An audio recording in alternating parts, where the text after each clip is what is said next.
এত টাকা? কেন, খুশি হয়েছ না খুশি হওনি? টাকা দেখে কাঠের পুতুল হা করে, আর আমি মানুষ খুশি হব না এটা কোনো কথা?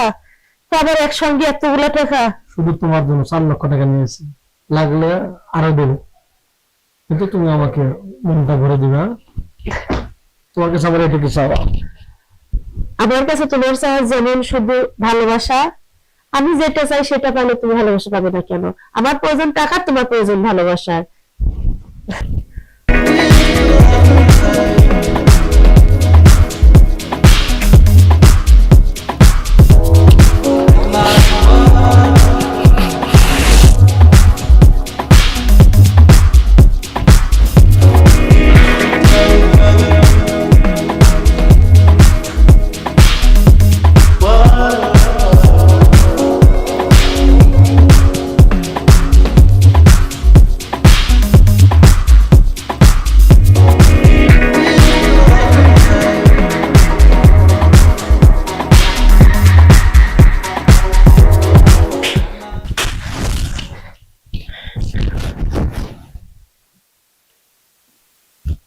এই তোর চেহারা জেসি। কি ব্যাপার, তুমি তো বিদেশে ছিলা, আর কখন আসলা? আমি যদি তোকে বলে আসতাম তাহলে তোর জন্য খুব ভালো হতো, ঠিক না? তার মানে তুমি এসব কি বলতেছো? তোমার তো বাইরে থাকার কথা ছিল হঠাৎ করে। হ্যাঁ, আমি তো বাইরেই ছিলাম। বাইরে 6 মাস ঠিকঠাক ছিলাম। 6 মাস পরে আমার ভিসা নিয়ে একটা জায়গা বিভিন্ন প্রবলেম করার পরে আমি জেলে ঢুকে যাই। গ্রামের মানুষ আমাকে বলেছিল তোর বউর এই অবস্থা। আজকে নিজে সত্যকে আমি দেখতে পেলাম।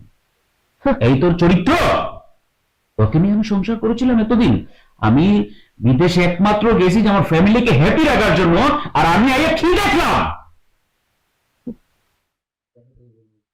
দেখো, তুমি সম্পূর্ণটা ভুল বুঝতেছো, আর যেটা তুমি ভাবতেছো সেটা ঠিক না, আর গ্রামের লোক যেটা বলছে সবই মিথ্যা। সেটা ঠিক না। আমার নিজের চোখের সামনে 2 চোখে যা দেখলাম, এই ছেলেটা তোর সাথে কি করছে, আমার এই ছেলেটা দাঁড়িয়ে আছে আমার সামনে। ও কে তোর? আপনাদের জানালে আপনারা সম্ভব। আমি টাকা দিয়েছিলাম, আমার মতো আমি চলে গেলাম। আর তুই কি করলি? আমি বিদেশ গেলাম মাথার গাম পায়ে ফেলে পরিশ্রম করে আমার সংসারটা সুখী রাখার জন্য টাকা পয়সা দিচ্ছি, আর তুই পরপুরুষকে নিয়ে বাসায় নোংরামি করছিস। গ্রামের মানুষ তো সেম এই কথাটাই বলতেছিল আমাকে, সবুজ এই কাজটা তোর বউ করতেছে। দেখো, গ্রামের মানুষ যে যাই বলুক, সম্পূর্ণটা হ্যাঁ তুমি দেখছো নিজে চোখে, এটা ঠিক আছে, কিন্তু এটা আমি কি কারণে করতেছি সেটা তুমি জানবে না। কি কারণে করতেছিস? শোন, তোর কোনো কথা নাই, আমার চোখের সামনে থেকে বের হয়ে যা। চলে তো যাবো আমি ঠিকই, কারণ আপনি সচকে এসে দেখছেন আমাকে যে অবস্থায় ধরছেন। আমি তো একটা খারাপ মেয়ে, চলে আমি যাবো, কিন্তু তার আগে একটা কথা বলে যাইতে চাই। আচ্ছা, আপনি বিদেশে গেছিলেন, কত টাকা ঋণ করে গেছিলেন আপনি মনে আছে নিশ্চয়ই? হ্যাঁ, আমি তো ঋণ করে গিয়েছিলাম। আমি তো প্রায় ঋণ দেওয়া শেষ হয়ে গেছিল। 6 মাস আপনি কিছু টাকা দিয়েছেন ঋণ, আর এই 6 মাস কোনো খোঁজ নেই। গ্রামের লোকেরা টাকার জন্য এসে আমাকে চাপ দেয়, নানান নানান কথা শোনায়। আমি চাকরির জন্য অনেকের দুয়ারে দুয়ারেও গেছি, কারোর কাছে চাকরি পাইনি। আর আমার বাবা মার তো অট্টালিকা নেই যে সেখান থেকে টাকা এনে স্বামীর ধার শোধ করবো। তো তাই আমি বাধ্যতামূলক, সবাই যেহেতু আমার শরীরের দিকে তাকায়, তো আমি বাধ্যতামূলক এই পথটা বেছে নিছি। কার জন্য? আমার জন্য না আপনার জন্য? এখন যদি সবকিছু জেনে শুনে আপনি মনে হয় আমাকে রাখা উচিত, রাখতে পারেন, না হলে আমি চলে যাব। আমার একটু দুঃখ নেই, কারণ শেষবারের মতো অন্তত আপনাকে তো একটু দেখা হলো, আপনি তো বাড়িতে আসছেন। দাঁড়াও, তোমার যেতে হবে না। আমার বিষয়গুলো শুনবা না? আমি কি পরিস্থিতি ছিলাম। আমি বিদেশে 6টি মাস জেলে ছিলাম।